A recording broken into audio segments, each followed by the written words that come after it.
காலையில் வெறும் வயிற்றில் இந்த சூப்பை குடிச்சிட்டு வந்தீங்கன்னா ஒரே வாரத்தில் இரத்த அழுத்தம் சீராகும்.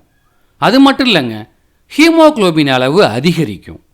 அதிக எடை இருக்கிறவங்க இந்த சூப்பை தினமும் குடிச்சிட்டு வந்தால் உடம்பில் இருக்கிற தேவையற்ற கொழுப்புகள்லாம் வெளியேறி உங்கள் உடல் எடை ரொம்ப வேகமாக குறைய ஆரம்பிக்கும். இதய பிரச்சனை, மாரடைப்பு இதெல்லாம் வர்றதுக்கான வாய்ப்பும் ரொம்ப குறையும்.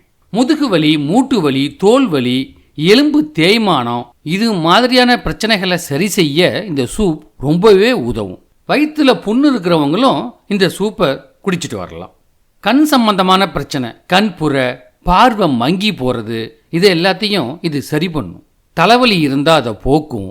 ஆஸ்துமா பிரச்சனை உள்ளவங்க அவசியம் குடிக்க வேண்டிய சூப்பு தான் இது. தாய்மார்கள் இந்த சூப்பை குடிச்சிட்டு வந்தாங்கன்னா அவங்க தாய்ப்பால் பெருகும். இந்த சூப்பில் நார்ச்சத்து அதிகமாக இருக்குது. குழந்தையின்மை பிரச்சனையையும் இது போக்கும். உடல் சூடு இருந்ததுன்னா அதை குறைக்கும். மலச்சிக்கல் பிரச்சனை உள்ளவங்க இதை குடிச்சிட்டு வந்தால் மலச்சிக்கல் பிரச்சனை சரியாகும். சர்க்கரை நோய் வந்தவங்க அவசியம் குடிக்க வேண்டிய சூப்பு தான் இது. வாங்க இந்த சூப்பை எப்படி தயார் செய்கிறது அப்படிங்கிறத பார்க்கலாம்.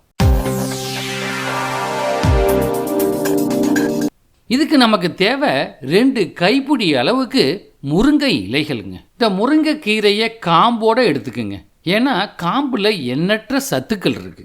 18 வகையான அமினோ அமிலங்கள் இந்த முருங்கை இலையில் இருக்குங்க. முருங்கை இலையில் இரும்பு, புரதம், தாமிரம், கொழுப்பு, தாதுக்கள், carbohydrate, calcium, phosphorus, vitamin C, B, சுண்ணாம்பு சத்து இதெல்லாம் இருக்குது. நம்ம முடியோட ஆரோக்கியத்துக்கும் முடி நல்லா மென்மையாகவும் பிரகாசமாகவும் இருக்கிறதுக்கும் இந்த முருங்கைக்கீரை உதவுது. நம்ம சருமத்தையும் புலிவாக வச்சுக்கும். இதை அப்படியே தண்ணியில் நல்லா அலசிக்கணுங்க. நம்ம ரத்தத்தை சுத்தம் செய்கிறதோட எலும்புகளையும் இது வலுப்படுத்தும்.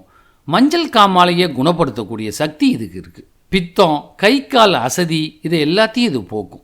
அடுப்பில் ஒரு அகண்ட கடாயை வச்சுக்கோங்க. கடாய் லேசாக சூடாகட்டும். அந்த சமயத்தில் 1 ஸ்பூன் அளவுக்கு நெய்யை விட்டுக்கணும். அடுத்ததாக 1 ஸ்பூன் சீரகத்தை எடுத்து இதில் கலந்துக்குங்க.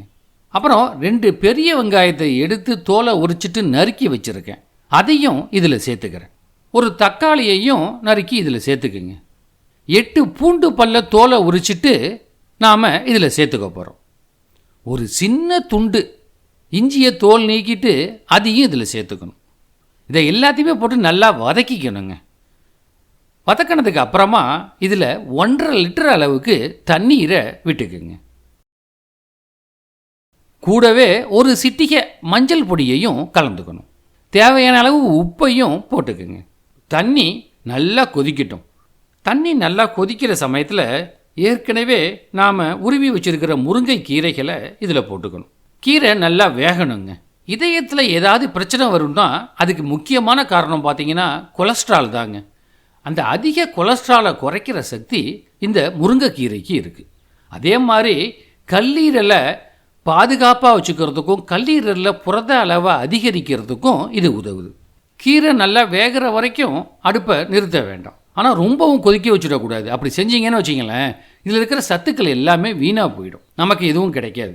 கீரை நல்லா வெந்த சமயத்தில் அடுப்பை நிறுத்திடுங்க. இதை அப்படியே வடிகட்டிக்கணுங்க. பல பேர் என்ன பண்ணுவாங்க, முருங்கை சூப்பு செய்கிறப்ப இதை வடிகட்டின நீரை மட்டும் எடுத்துக்கிட்டு இந்த கீரையை தூக்கி எறிஞ்சிடுவாங்க. அப்படி செய்யாதீங்க. இதோட சத்துக்கள் நமக்கு முழுமையாக கிடைக்கணும்னா இதை அப்படியே மிக்ஸி ஜாரில் போட்டு தண்ணி விடாமல் அரைச்சிக்கணுங்க. இதை பாருங்கள், அரைச்சி இப்படி கிடைக்கிதில்ல, இதையும் இந்த ஏற்கனவே வடிகட்டின நீரில் கலந்துக்குங்க. அதுக்கப்புறம் திரும்பவும் இதை வடிகட்டிக்கிங்க. இப்போ இதை நம்ம கிளாஸில் மாற்றிக்கலாம். ஒரு சிட்டிகை அளவுக்கு மிளகு பொடியையும் இதில் கலந்துக்கணும். இந்த சூப்பை கொஞ்சம் இளம் சூட்டில் அருந்துறது உடம்புக்கு ரொம்பவே நல்லது.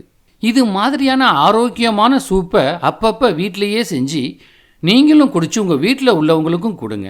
குடும்பமே ஆரோக்கியமாக இருக்கும். இந்த காணொளி உங்களுக்கு பிடிச்சிருந்ததுன்னா உங்கள் விருப்பத்தை தெரிவிங்க, உங்கள் நண்பர்களுக்கும் பகிருங்க, உங்கள் கருத்துக்களை கீழே பதிவிடுங்க.